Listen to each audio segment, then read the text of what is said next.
We have previously learned about the formation of ions.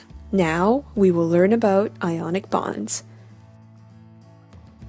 Ions, as you already know, are formed from the loss or gain of electrons.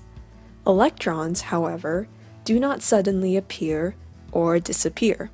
They are in fact transferred from one atom to another. Let's look at sodium chloride as an example. Sodium loses one electron to form a sodium ion.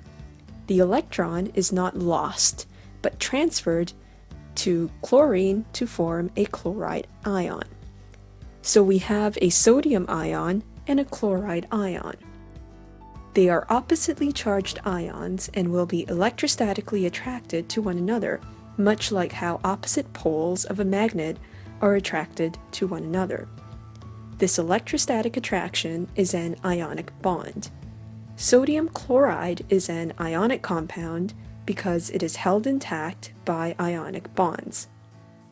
The same thing happens with magnesium and oxygen. Why don't you grab a piece of paper and a pencil and draw the resulting ionic compound, magnesium oxide? Please pause the lesson and resume when you are done. Magnesium transfers its two valence electrons to oxygen, forming a magnesium ion and an oxide ion. The resulting ions are electrostatically attracted to one another, forming an ionic bond. Did you get this right? Did you remember to include the charges on the ion? Now, let's look at calcium and chlorine. Calcium loses two electrons to form a calcium ion. One of these electrons is transferred to a chlorine atom, and another is transferred to another chlorine atom, forming two chloride ions.